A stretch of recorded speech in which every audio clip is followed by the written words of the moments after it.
pessoal, sou a professora Eliege. A nossa aula será sobre problemas ambientais provocados pela sociedade de consumo, que é um assunto da disciplina de ciências. Então, primeiro vamos relembrar, sobre a aula passada, que foi sobre a preservação da biodiversidade, do qual falamos principalmente sobre as unidades de conservação, que têm a finalidade de proteger toda a biodiversidade. E dentre elas existe o quê? Dois tipos de unidades de conservação, que é a de proteção integral e também a de uso sustentável. E com isso chegamos aos problemas ambientais causados pela falta de preservação ambiental da biodiversidade. Então temos problemas de poluição do ar, poluição da água, poluição sonora, poluição visual, enchentes e deslizamentos, ilhas de calor, chuva ácida, inversão térmica e também o outro grande problema é o lixo. Primeiro vamos falar sobre a poluição do ar. E quem são os principais poluidores do ar? Então, a poluição do ar ela é promovida principalmente por automóveis e indústria devido à queima de combustíveis fósseis que é utilizado como fonte de energia. Então, dessa forma, com a queima, ela forma o quê? Uma nuvem de poeira, proveniente principalmente de monóxido e dióxido de carbono. E com isso vem o quê? As consequências da poluição do ar. Quais seriam as principais consequências, principalmente para a saúde humana? Problemas respiratórios, alergias, infecções e, em alguns casos mais graves, podem também ocorrer cânceres. E a poluição do ar, ela também prejudica a natureza, de forma que altera o clima, com o aumento da temperatura. Sobre a poluição da água. O principal poluidor da água é o despejo de lixo, é a ação humana. Os resíduos químicos e também esgoto de indústrias e residências sem tratamento que são despejados tanto em lagos, rios e até mesmo nos oceanos. E a principal consequência da poluição da água para o ser humano seria doenças como a hepatite, a febre tifoide, diarreia, entre outras doenças.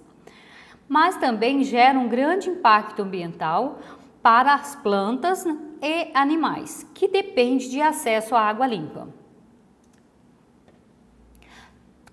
Temos também a poluição sonora. E quais são os poluidores? São as buzinas, os automóveis, sirenes, máquinas que produzem sons acima dos padrões de volume tolerado por seres humanos ou animais. E as consequências da poluição sonora, com o excesso de ruído, pode-se provocar irritação, estresse, transtorno psíquico, desorientação e até mesmo surdez. Sobre a poluição visual, que é o excesso, a superexposição de elementos visuais como cartazes, outdoors, placas, banners, anúncios e luminosos.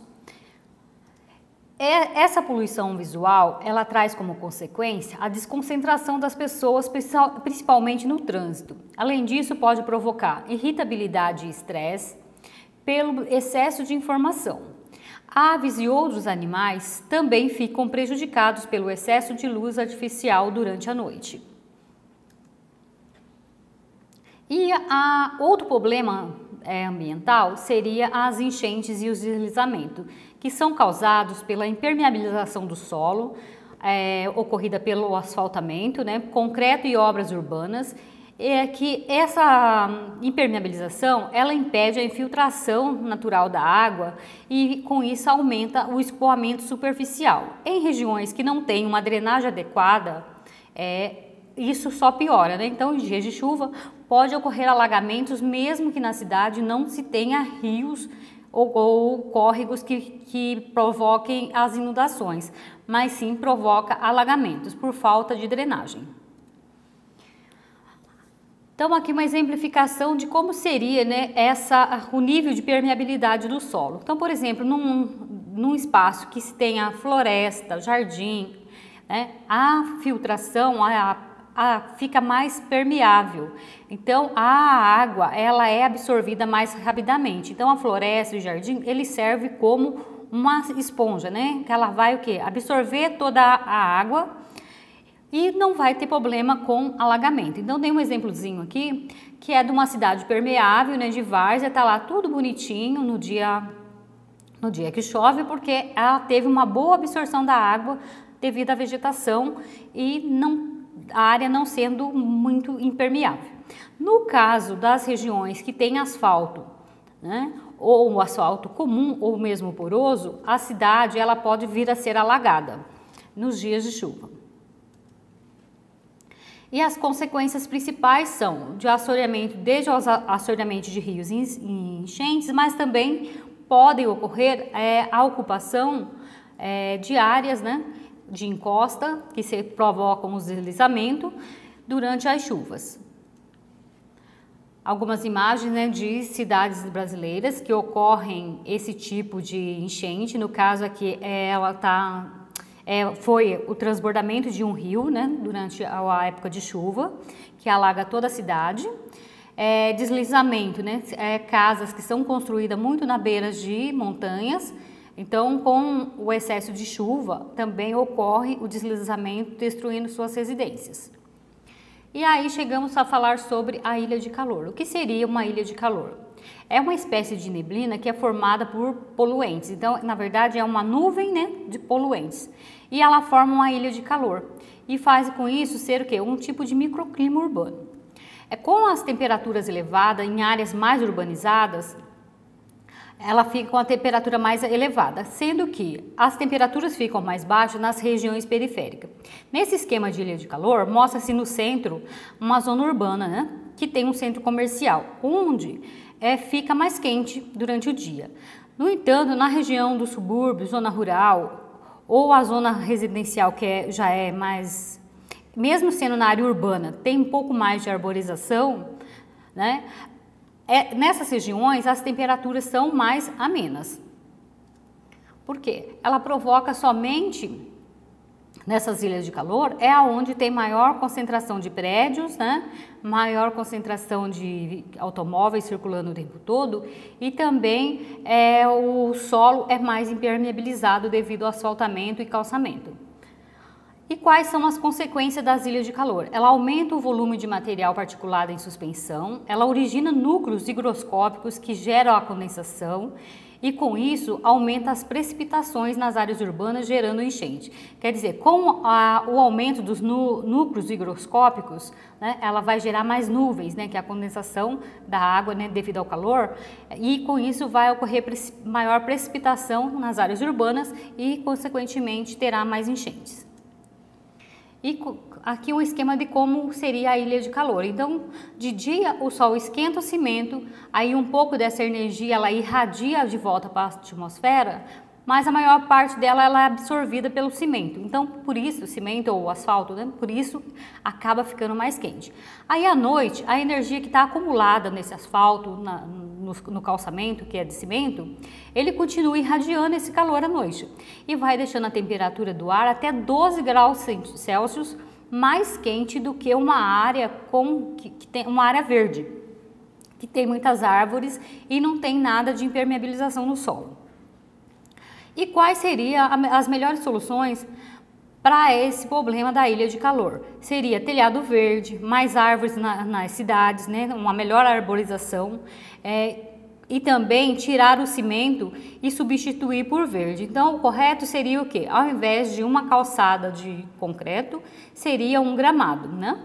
E onde não der para tirar o cimento, né, acrescentar vasos, fazer de forma que crie o quê? Sombra e pisos que absorvam menos calor. E chegamos à chuva ácida. O que seria a chuva ácida? É uma grande concentração de gases, principalmente de dióxido de enxofre e óxido de nitrogênio. E esses gases, em contato com a água em suspensão na atmosfera, ele vai formar os ácidos. E dentre esses ácidos está o ácido sulfúrico e o ácido nítrico.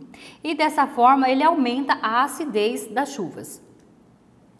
Consequentemente, com essa chuva ácida ocorre a degradação de prédios e monumentos, mas também pode acontecer de afetar lagos, plantações e solos. Então, dependendo da região onde ocorre essa chuva ácida, né, pela emissão dos gases, mesmo que a região que tenha lagos, plantações e solos não esteja na zona urbana, o vento também pode levar essa chuva até onde tenha lagos, plantações e também contaminar o solo. O processo da inversão térmica, né? É um fenômeno meteorológico que bloqueia a circulação dos ventos. Então, com esse bloqueio da circulação do vento, ela acontece quando a camada de vento quente fica na superfície e não consegue passar pela camada de vento frio ou vice-versa. E como que ela ocorre? Então, num fluxo normal, o ar está quente, né, na superfície terrestre, aí ele conforme ele vai subindo, ele vai se resfriando. Então, ele vai do quente para o frio até o mais frio, e isso seria um fluxo normal. No caso da inversão térmica, ele faz ao contrário. Ele está frio, né, e vai ficar quente, e ele vai ficar o quê? O frio acima, né, mas não tão mais frio do que o normal, o quente no meio e o ar frio. E essa inversão, ao invés dela estar dissipando, ela volta para a superfície. E as consequências para as pessoas que têm o maior contato com esse ar poluído, que não está sendo dissipado, né? É o que? Doenças cardiorrespiratórias, coceira nos olhos e garganta, asma, bronquite, entre outras doenças. E aí chegamos ao outro grande problema, que seria o lixo, né? Que o problema principal é a falta de coleta seletiva e a destinação final do lixo urbano. Então, qual que são os problemas maiores devido à alta produção de lixo, né? Que são os resíduos sólidos? Seria o consumo desenfreado de produtos industriais. Aqui na maioria das cidades, também o lixo ele é depositado a céu aberto nos chamados lixões. Quais são as consequências da grande produção de lixo e a deposição inadequada desses resíduos sólidos? Danos à saúde pública, como contaminação do lençol freático com chorume, o mau cheiro, a transmissão de doenças, a grande proliferação de vetores, como ratos, baratas, moscas, entre outros, a atração de pessoas em busca de produto para reciclagem ou até mesmo alimentos. Isso ocorre em cidades maiores. E ainda tem a contaminação pelo lixo eletrônico, onde pessoas que manuseiam esse tipo de lixo, elas ficam contaminadas, né, devido às substâncias químicas que são aderidas a ela, como chumbo, cádmio, mercúrio e berílio. Mas além de contaminar as pessoas, essas substâncias também contaminam o solo, sendo um sério problema socioambiental. E você sabe o que fazer com o seu lixo eletrônico? Então, nunca deve ser descartado no lixo comum. O correto é consertar, doar, reutilizar ou mesmo reciclar, mas jamais depositar o seu lixo eletrônico junto ao lixo comum. E que soluções teríamos para o lixo? Então, tem o quê? Aterro sanitário. Aqui tem uma exemplificação de imagem do aterro sanitário de Jacareí, São Paulo, de como que ele é e como ele vai finalizando as células que são depositadas, os resíduos urbanos. Outra solução seria, por exemplo, para o lixo orgânico, né? Que seria restos de alimento, de refeição, que vão para o lixo. Ele serve o quê? Ser utilizado em usinas de compostagem e depois que será utilizado como corretivo orgânico na fertilização do solo para a agricultura. Outra forma de reduzir a produção de lixo seria a reciclagem. Com a reciclagem, obtém-se o reaproveitamento do material, como plástico, papelão, vidro, metais, mas também tem outra forma que é utilizada, que é a incineração dos resíduos. Com a incineração, tem outra utilidade também, que seria a produção de energia.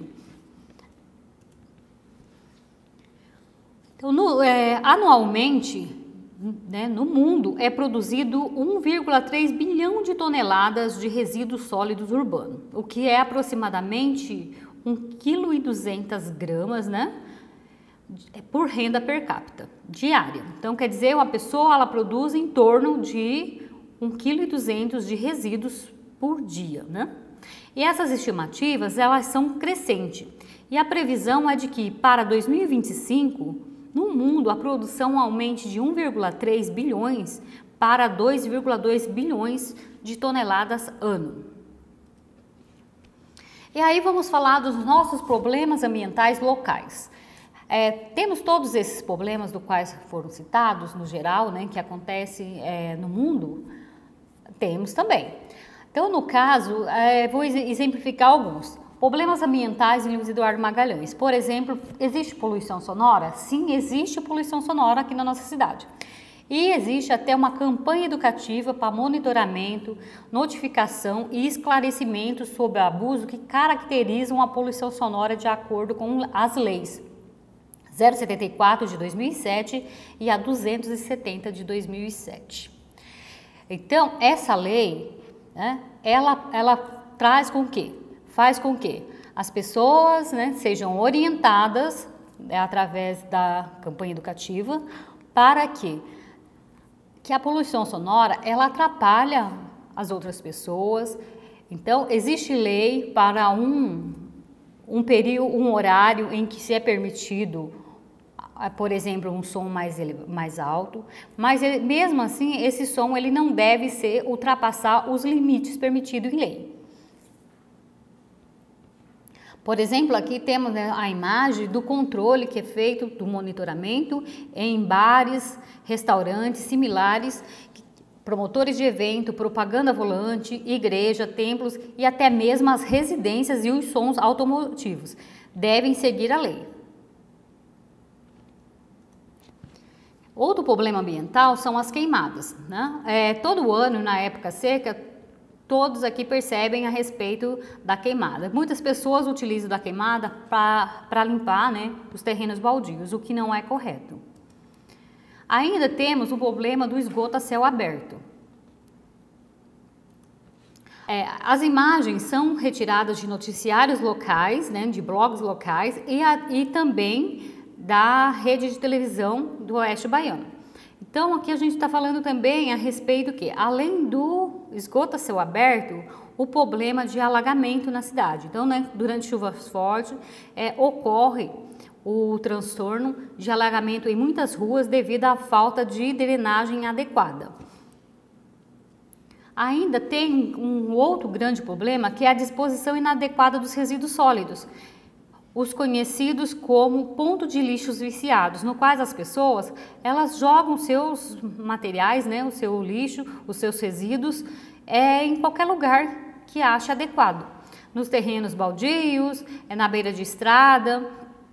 E dentro desses materiais tem pneus, tem material de construção civil, restos de árvores, lixo doméstico, e isso contamina tanto o lençol freático do município, como também a proliferação de vetores é maior. E ainda temos o problema do lixão a céu aberto, muito próximo do centro da cidade. Mas o que na cidade tem também como solução para ser feito a respeito do lixo, né? Existem campanhas educativas de educação ambiental nas escolas, em empresas, através da Secretaria Municipal de Meio Ambiente, sobre o consumo sustentável e também sobre a coleta seletiva e reciclagem. Então, o que seria a coleta seletiva, né? Seletiva quer dizer que eu devo separar os meus materiais de consumo, né? Tudo que eu utilizei eu separo corretamente, como vidro, papel, papelão, e porque existe um ciclo infinito da matéria. Então, através da coleta, faz a limpeza, né, na associação de catadores. Aí depois da limpeza, o material ele pode ser triturado e voltar para a matéria-prima novamente. Ele vai para as indústrias vidreiras, por exemplo, o vidro, volta para os envasadores, volta novamente a ser embalado, volta para a distribuição e novamente está para os consumidores no comércio. E como que é o sistema de coleta seletiva em Luiz Eduardo Magalhães? O sistema de coleta seletiva é do sistema binário, que significa resíduo seco reciclável vai para o centro de triagem, que no caso aqui seria a Reciclalém. E o lixo orgânico rejeito, ele vai para aterros sanitários. No caso, em Luiz Eduardo não existe aterro sanitário, ele vai para o lixão. Para quem não conhece, esse é o caminhão da coleta seletiva que passa nas residências, né, toda semana. E ainda existe, né, só para lembrar, então tenho que separar o meu material de que forma? Lixo seco e lixo úmido, sendo que o seco ele vai para a coleta seletiva, que seria o que eu reciclaria, e existe uma rota de dias da coleta no município. Então, para quem não tem conhecimento, é só verificar por esse roteiro. E aqui é como é a coleta seletiva em Luiz Eduardo. Ela funciona no bairro Santa Cruz. E esse foi a nossa aula de hoje, falando sobre os problemas ambientais das cidades urbanas, né, problemas ambientais urbanos e também sobre os problemas ambientais locais. E até a próxima aula.